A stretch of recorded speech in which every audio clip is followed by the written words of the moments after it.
الحمدللہ رب العالمین والصلاة والسلام علی رسول اللہ اما بعد فاعوذ باللہ من الشیطان الرجیم بسم اللہ الرحمن الرحیم۔ حجۃ الوداع، خطبہ حجۃ الوداع کے موقع پہ اللہ کے نبی نے جو آخری پیغام لوگوں کو دیے وہ کیا ہیں وہ سمجھے۔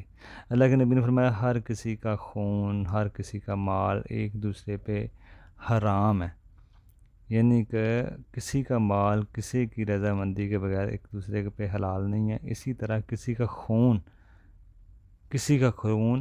ایک دوسرے پہ حلال نہیں ہے۔ نبی علیہ السلام نے فرمایا اگر کسی کا قتل کرے گا تو اس کے لیے جہنم کی وعید ہے، خالدین فی نار جہنم، وہ ہمیشہ کی جہنم میں رہے گا۔ ہمیشہ سے مراد اہل علم نے کہا ہے کہ وہ کافی عرصہ اس کو رہنا پڑے گا۔ اسی طرح مال کے لیے اللہ کے نبی نے عزت اور مال، یعنی کہ کوئی کسی کا مال، اللہ کے نبی نے فرمایا، اللہ تعالیٰ فرماتا ہے کہ کسی کا مال باطل طریقے سے مت کھاؤ۔ تو اللہ کے نبی نے فرمایا کسی مومن کا مال کسی دوسرے مسلمان پہ، کسی کا مسلمان کا مال دوسرے مسلمان پہ اس کی دلی خوشی اور دلی رضامندی کے بغیر حلال نہیں ہے۔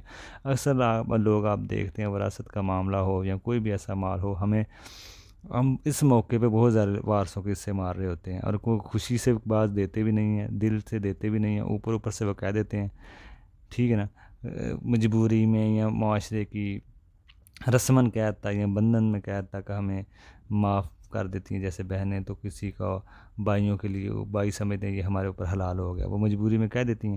تو اس طرح اللہ کے نبی نے فرمایا کسی کا مال اس کی دلی رضامندی کے بغیر حلال نہیں ہے۔ تو دلی رضامندی دیکھی جائے گی، مجبوری میں اگر کوئی دے رہا ہے یا رسماً دے رہا ہے یا معاشرے کے کسی دباؤ میں پریشر میں دے رہا ہے بہن بھائیوں میں، تو وہ مال جیسے وراثت میں ہوتا ہے وہ حلال نہیں ہوتا۔ تو اس لیے نبی علیہ السلام نے فرمایا خون اور مال اور عزت ایک دوسرے پہ حرام ہے۔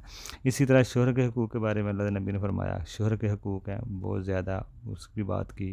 اسی طرح اللہ کے نبی نے فرمایا قرآن اور حدیث کو لازم پکڑو، قرآن اور حدیث کو لازم پکڑو، اور جو اس کو مضبوطی سے پکڑے گا وہ گمراہ نہیں ہوگا۔